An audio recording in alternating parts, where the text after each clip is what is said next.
It's Laura. So it is a really cool day outside.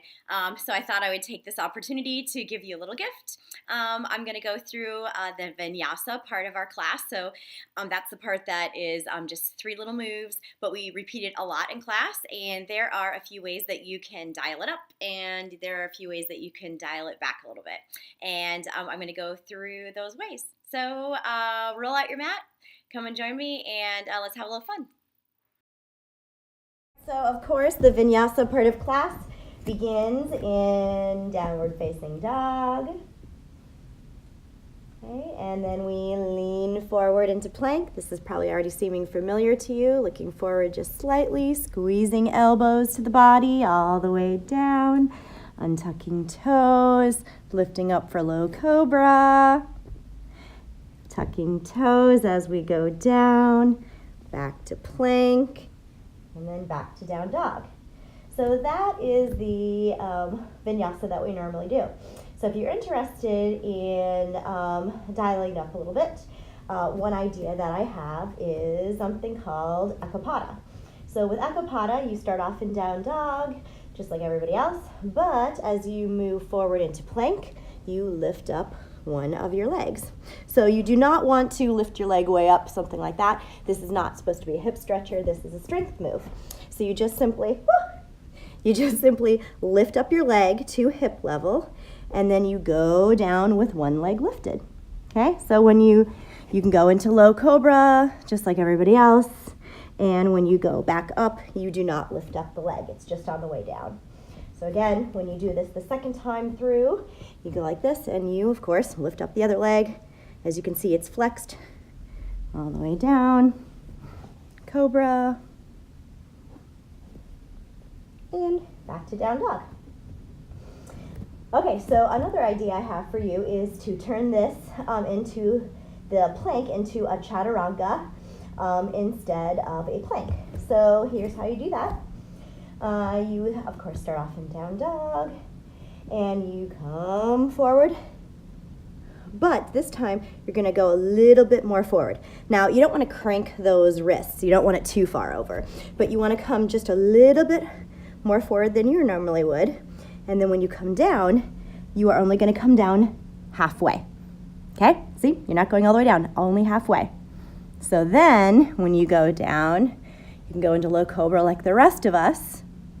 Okay, and then your belly is down, but then on the way back up again, just like normal. Okay, so one more time. You go into what seems like a plank, but instead you are leaning forward slightly. You are only going halfway. Then you can go into cobra, and then back into down dog like the rest of us. All right, so the next idea combines the idea that I just did, the chaturanga idea, with something called upward facing dog. So for this, you are, of course, in down dog. You come forward into that new chaturanga that I just showed you. You go halfway, and instead of going into low cobra, you slide the chest forward, and you flip the toes. So as you can see, my knees are up. The only thing that is touching the mat are the hands and the bottoms of the feet. Okay, so this is upward facing dog. It is a strength pose. It does add some more flexibility, but it's mostly strength. Okay, it looks like it's a lot of flexibility, but if you try it, it's a lot of strength. To get out of this pose, you simply lift the hips up, a lot of strength here, lifting up, and then finally the toes, boop, boop, pop down. All right, so I'm going to try that one more time. We are in our down dog, coming forward, not plank because we're going to go forward just a little bit more. We're only going to go halfway down, moving chest forward, toes flip, and we are in upward facing dog. And then to get out of it, leaning hips back, and then at the very last second, our toes come down. All right, so that is chaturanga and up dog. So what happens if you want to dial it back a little bit? So let's say that you are in down dog. It's not that you want to dial the strength back, but that, let's say your wrists are really starting to get sore, or you've had a recent wrist injury, or they're just really starting to get sore, but you don't want to dial back the strength. Well, what you can do is, instead of going into down dog, you could go into dolphin. So it's just simply down dog on the forearms. We're still pushing down. This time we can add our elbows. We're pushing down into the ground, okay? And don't worry about heels coming all the way down in dolphin. In fact, you might even want to bring it forward just a little bit. Unlike down dog, you can bring this forward, and you are working on a different type of shoulder muscle. So try it. Go back like this. You feel it a little bit differently than if you go like this. And both of those are safe ways to do a dolphin. So to get into the next part of the vinyasa, you would just simply go forward like this. See? That's not changing any strength at all. In fact, that's almost adding to it. So you can go into plank on your forearms and then simply walk the hands back. All right? Now you can do this with your feet. Okay? So you can go like this, and then you can just simply walk your feet, but then you're going to be traveling forward and back and forth on your mat. So I like it better to take the arms back into forearm plank, and then taking it back using only my arms. All right. Okay, so what happens if you really do want to dial this back? Okay, so let's say that you can just feel the integrity of the poses going. Let's say your down dogs are starting to get all wonky, or maybe a flex, of the lower back.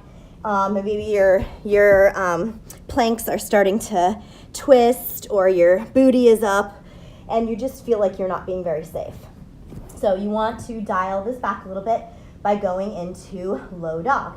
So you just simply put your knees down. And then instead of this being a strength pose, it is a flexibility pose. So you are trading off flexibility for strength, but you know what? This is yoga. And you can always trade flexibility for strength, because both of those things are things that we like to work on in yoga. So you're just pulling back. So just like in down dog, you're pulling the hips back. You're getting a nice decompression of the spine here, but you are taking the strength part of it out, taking a little bit of a break from that. So what would the rest of your vinyasa look like? Well, you would just simply take the chest forward, and you would do plank on your knees. Okay, that's it. You can still do low cobra, not a problem. Go back onto your knees, and then back down to low dog. Okay, so what happens if all the strength part is not a problem, but it is the back part? The cobras are really giving your low back a problem. Well, what you can do is you can take any of the down dog, low dog, or forearm dog combinations. But when you come forward, instead of doing the cobra, you do a couple of push-ups. That's it. See? No cobra, no low back issues, and then back into that nice decompressing down dog. All right. Okay, so I have one more thing for you, and this is, well, I guess probably a dialing back, or it's different, I guess. It adds a high cobra instead of a low cobra. So you come forward just like usual, you come down, and instead of making this a very strong low cobra, where you can lift up your hands, you're really working the core and the back, if you want to work on flexibility, you could do high cobra at that point instead. So you just simply put more weight onto your hands, and you lift up into a high cobra.